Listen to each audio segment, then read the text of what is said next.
तो चलिए आगे बढ़ते हैं हमारे आज के दिन के इस चौथे वीडियो की तरफ। इसके पहले भी 3 वीडियो आज के दिन हम पब्लिश कर चुके हैं। वो तीनों वीडियोस अगर अब तक आपने नहीं देखे तो आप चाहिए तो हमारे चैनल का जो वीडियो सेक्शन है वहाँ पर जाके उन तीनों वीडियोस को आप देख सकते हो। आज की तारीख सबसे पहले मैं आपको बता देता हूँ। आज की तारीख है 24 जुलाई 2025। इस तारीख को यहाँ पर आप याद रखें। तो देखिए NSDL IPO का कुछ इंपॉर्टेंट अपडेट आज के दिन मार्केट में आ चुका है, वो मैं आपके सामने प्रेजेंट करने वाला हूँ। कुछ दिनों पहले भी इसके बारे में मैंने आपको बताया था कि ये वाला IPO इस महीने के एंड में या अगले महीने के स्टार्ट में आने का पूरा चांस है। ऐसी खबरें मार्केट में निकल कर आ रही है, लेकिन ऑफिशियल खबर अब तक आई नहीं है। हो सकता है अगले कुछ दिनों में ये जो खबर मैं आपको बता रहा हूँ उसके ऊपर स्टैंप लगता हुआ हमको नजर आ जाए। तो देखिए अभी काफ़ी सिमिलर, बहुत ज़्यादा सिमिलरिटी आपको पिछले 3-4 दिन पहले जो मैंने वीडियो बनाकर दिया था उसमें से ही कुछ डेटा पॉइंट रिपीट भी हो सकते हैं, और कुछ जो नया अपडेट आ चुका है, जैसे प्राइस बैंड की जो बात निकल कर आ रही है, गृह मार्केट प्रीमियम की बात निकल कर आ रही है, वो भी इसमें मैं एडिशन करके आपको बताने वाला हूँ। और भी जो डेटा अवेलेबल है IPO का वो सब कुछ यहाँ पर मैं वन बाय वन आपके सामने प्रेजेंट करने वाला हूँ। तो सबसे पहले यहाँ पे NSDL IPO की बात करें, इसका ओपनिंग और क्लोजिंग डेट का जो हमने पहले बात किया था कि जुलाई 30 को यह IPO ओपन हो सकता है नॉर्मल रिटेल इन्वेस्टर के लिए, मतलब आप और मेरे जैसे तो रिटेल इन्वेस्टर है उनके लिए, और एक क्लोज होगा अगस्त 1 को। तो इसके ऊपर अभी मोहर लग चुकी है कि यही IPO का डेट होने वाला है, ओपनिंग एंड क्लोजिंग का।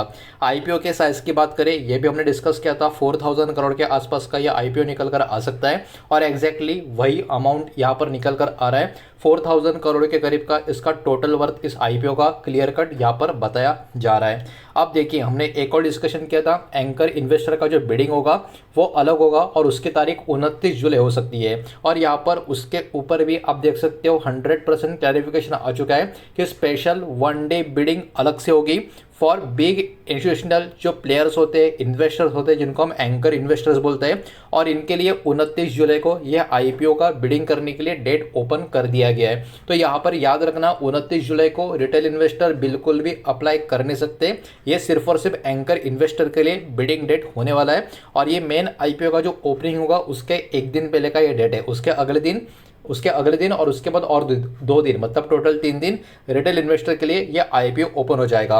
अब ये कौन से टाइप का IPO है, तो ये पूरा का पूरा IPO ऑफर फॉर सेल होने वाला है। इसके बारे में भी हमने डिस्कशन किया था 3-4 दिन पहले वाले वीडियो में। मतलब यहाँ पर ये पर्टिकुलर जो IPO आएगा, NSDL को कोई भी पैसा इस IPO से नहीं मिलेगा, बिकॉज यहाँ पर जो पुराने इस कंपनी के शेयर होल्डर्स है, कंपनी कहना गलत होगा, इसको मार्केट इंस्टीट्यूशनल इंफ्रास्ट्रक्चर कंपनी करके बोला जाता है, तो MII करके इसको बोला जाता है। तो इनको यहाँ पर कोई भी फायदा नहीं होगा। जो इनमें पहले से इन्वेस्ट करके बैठे वो एग्जिट करेंगे।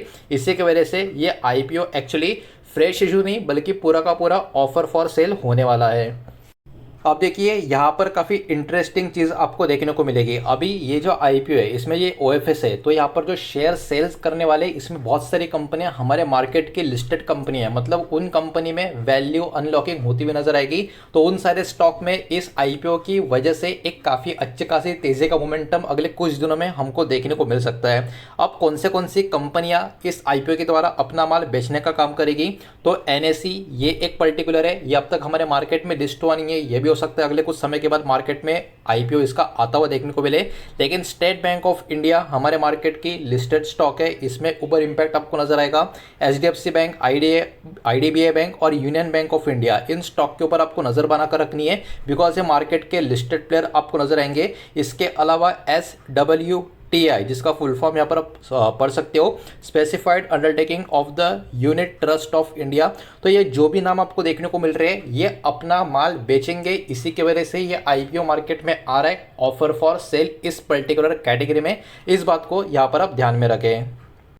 अब आगे बढ़ते हैं नेक्स्ट टॉप के ऊपर, लिस्टिंग डेट का बारे में। यहाँ पर जो बात निकल कर आ रहा है कि इसका लिस्टिंग जो होगा अगस्त 6 यानी वेडनेसडे को यहाँ पर एक्सपेक्ट किया जा रहा है। ठीक है, अब तक इसके ऊपर फाइनल आउटकम आया नहीं है, लेकिन ये एक्सपेक्ट किया जा रहा है कि अगस्त 6 को ये IPO मार्केट में लिस्ट होता हुआ नजर आएगा। और इसके कॉम्पिटिटर की बात करें तो देखिए यहाँ पर एकदम सिंपल सी बात है, CDSL और NSDL यही 2 डिपॉजिटरी आपको अभी के टाइम पे देखने को मिलेगी, जहाँ पर इक्विटी ट्रांजेक्शन्स या इक्विटी ट्रांजेक्शन्स कहना गलत होगा, इक्विटी जो स्टॉक्स स्टॉक्स होते हैं हमारे वहाँ पर जो इलेक्ट्रॉनिक फॉर्मेट में जो वहाँ पर सेव किए जाते हैं डिपॉजिटरी में, तो एनएसडीएल और सीडीएसएल ये दो ही डिपॉजिटरी हमको देखने को मिलेगी।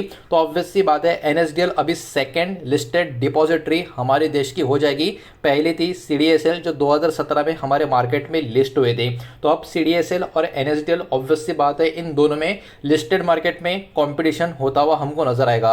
हालांकि सीडीएसएल के कंपेयर में एनएसडीएल की बात करें तो हमारे देश की ये सबसे बड़ी डिपॉजिटरी हमको देखने को मिलेगी। इस बात को यहाँ पर आप ध्यान में रखें। दिसंबर 31 2024 के डेटा के हिसाब से एनएसडीएल हमारे देश की लार्जेस्ट डिपॉजिटरी हमको देखने को मिलती है। और एक किस हिसाब से, तो देखिए बहुत सारे कंपनी जो यहाँ पर यूज करते हैं इश्यूअर्स की बात करें तो उसके हिसाब से, उसके अलावा number of active financial instrument उसके हिसाब से, या फिर share in value settled trade जो होता है उसके हिसाब से, तो overall total value of asset ये कंपनी जो होल्ड करती है उसके हिसाब से।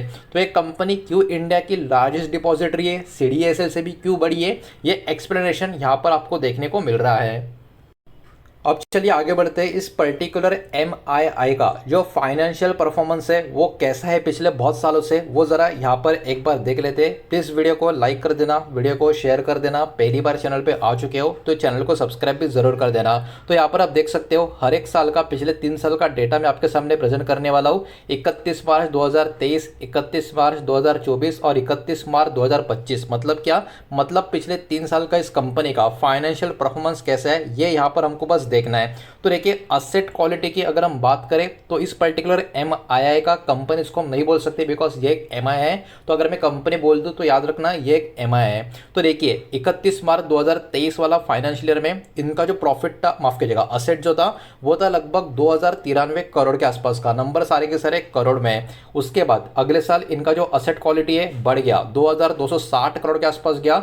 उसके अगले साल और बढ़ गया, 2985 करोड़ के आसपास चला गया इनका असेट क्वालिटी। मतलब एवरी ईयर इसका असेट बढ़ रहा है जो काफी पॉजिटिव बात है। उसके बाद रेवेन्यू की बात करें, 3 साल पहले 2023 में इनका रेवेन्यू था 1099 करोड़ के आसपास का। उसके अगले साल लगभग 1400 करोड़ के करीब। और अभी जो फाइनेंशियल ईयर खत्म हुआ है 31 मार्च 2025 को, तब इनका रेवेन्यू पहुंच चुका है 1535 करोड़ के आसपास। मतलब यहाँ पर भी इनका क्लियर कट ग्रोथ हमको देखने को मिल रहा है। पैट की बात करें, प्रॉफिट आफ्टर टैक्स की बात करें, 235 करोड़ का 2023 में था, उसके बाद 275 करोड़ हो गया और अभी 343 करोड़ के आसपास का इनका पैट हमको देखने को मिलेगा।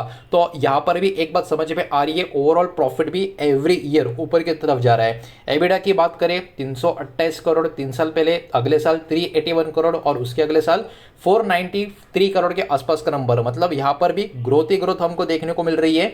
इतना ही नहीं, इसके अलावा अगर हम बात करें इनका नेटवर्थ, तो आप देख सकते हो 3 साल पहले 1430 करोड़ के आसपास का नेटवर्थ था। पिछले साल लगभग 1700 करोड़ के नजदीक का नेटवर्थ था और अभी आप देख सकते हो 2005 करोड़ के आसपास का नेटवर्थ यहाँ पर हमको देखने को मिल रहा है। तो यहाँ पर भी क्लियर कट काफी जबरदस्त इंप्रूवमेंट है। रिजर्व एंड सरप्लस की बात करें 200 करोड़ के आसपास का था 3 साल पहले, 216 करोड़ का पिछला फाइनेंशियल ईयर और ये वाला फाइनेंशियल खत्म होते होते नंबर 232 करोड़ तक पहुंच चुका है। मतलब बात एकदम क्लियर है, इनका जो ओवरऑल फाइनेंशियल परफॉर्मेंस है वह आउटस्टैंडिंग, बहुत ही बढ़िया, जबरदस्त देखने को मिल रहा है।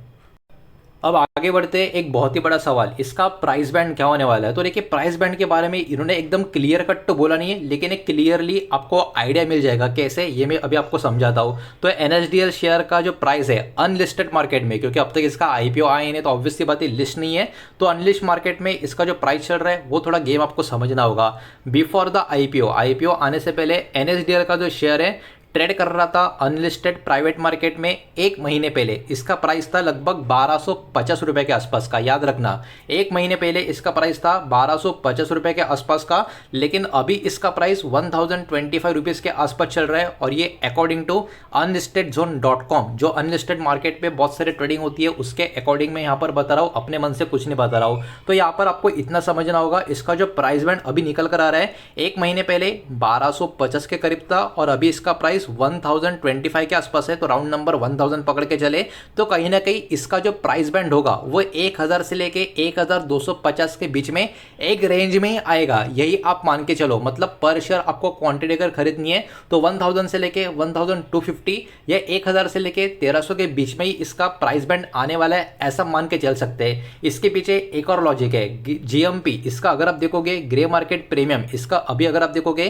तो according to IPO watch NSDL share का जो अभी का जीएमपी है वो लगभग 154 रुपए के आसपास का चल रहा है। इसका मतलब क्या, ग्रे मार्केट में एनएसडीएल का जो शेयर है अभी 154 रुपया मोर देन इसका जो एक्सपेक्टेड आईपीओ प्राइस है इससे ज्यादा 150 रुपया ऊपर की तरफ चल रहा है। तो बिकॉज अभी इसका प्राइस लगभग 1000 रुपीज के करीब यहां पर निकल कर आ रहा है और एक महीने पहले इसका प्राइस 1250 के आसपास का था।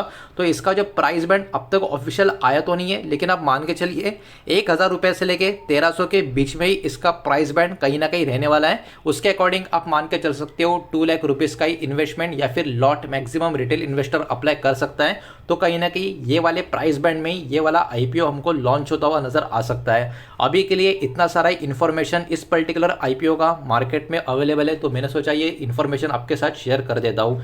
उम्मीद करता हूँ ये वीडियो आपको समझ आया होगा और पसंद आया होगा, तो वीडियो को लाइक करें, दूसरे शेयर करें। पहली बार चैनल पे आ चुके हो तो सब्सक्राइब भी कर देना और कोई भी स्टॉक में निवेश करने से पहले खुद की स्टडी से जरूर करें, फाइनेंशियल एडवाइजर की सलाह जरूर ले। मिलते हैं नेक्स्ट वीडियो में, धन्यवाद।